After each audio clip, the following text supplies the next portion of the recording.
I'm here with Dr. Nicole Durant. and I'm going to be interviewing her on what we learned during our month off of July in 2025. So, we wrapped up the spring semester with a Kaylee, and we had a lot of fun at the Kaylee, but one of the most important things is learning, and I'm wondering what you learned at the Kaylee.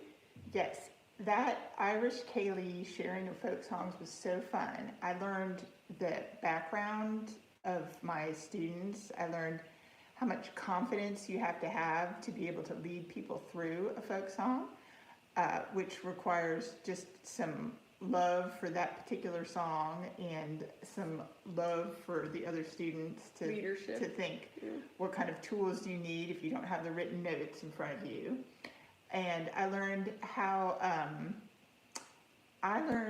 important it is to work together in a group to make music. And then I learned with this sharing of folk songs that you kind of just have to enjoy what you're doing and get in a rhythm with other people so that they can feel a part of what you're doing, even if they can't have every detail of it learned. Very good, very good. Mm-hmm.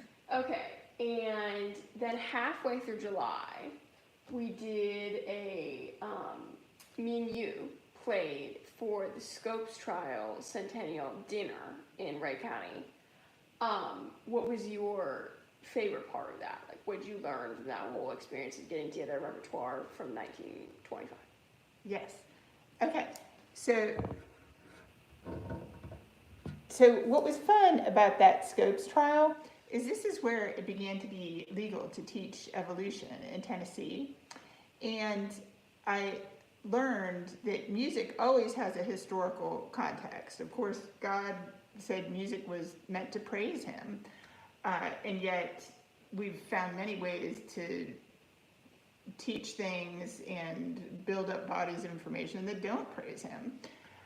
So the whole teaching of the evolutionary theory led to a lot of destruction in this man's life. But there was some joyous things that were coming out of that historical period, like improvisation and jazz and the different cultures bringing what they had to the table to make music more beautiful, more interesting, more fun. And so there was just a large binding together of different musical elements, whether it was jazz or classical or hymn styles. And just thinking about what people were thinking 100 years ago made me respect how music always has a historical context, and we just kind of save the best and keep on moving. And I hope I can bring that to my teaching this year with my students. Very nice. Okay, and then at the end of July, which is like, I think a week ago today, we got some of the music that was used with Scopes Trial together to play for your mom. And what was the favorite learning part of that experience? Well, what was so neat is that so a span of 100 years seems like a long time. And some of the wonderful tunes that were around 100 years ago, I can remember my grandmother singing. And then I played them for my mom to entertain her. And as she's getting older, she's 83 years old, she was entertained by them. They sounded familiar. They brought her joy.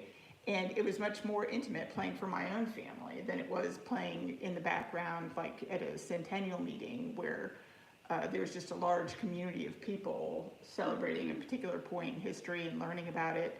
But so it was so interesting, like God has all kinds of people, but your family is very special people, and they have music that is just like going to be special to them.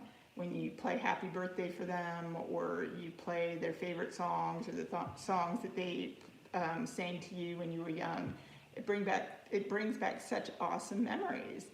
So I'd love to know what my students are singing around the house or singing amongst each other. Where 2 or 3 people are singing, it can just make amazing music.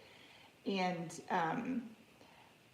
so having a musical element in your family is something that can be exciting for music lessons, because your family always hears you practicing. They know you're not perfect, but they do hear you getting better. And then when you're able to offer that up for a happy birthday or whatever, it's fun. I actually sang happy birthday on YouTube to somebody yesterday, and I thought, that's interesting. Like, we all should learn how to sing. We all should learn how to play piano. We all should learn an instrument, because it's just so fun. It brings so much joy, and it really settles your soul. So I hope some of those family experiences and larger cultural, historical experiences and sharing among colleagues are something that I can bring back to the lessons starting next week when school starts. Yes. All right. All right. So God bless you all, YouTube friends around the world, and I hope you consider cultivating your music, and we'll sign up for my newsletter, and we'll just see what a blessing music can be all around the world today. Bye. See you later.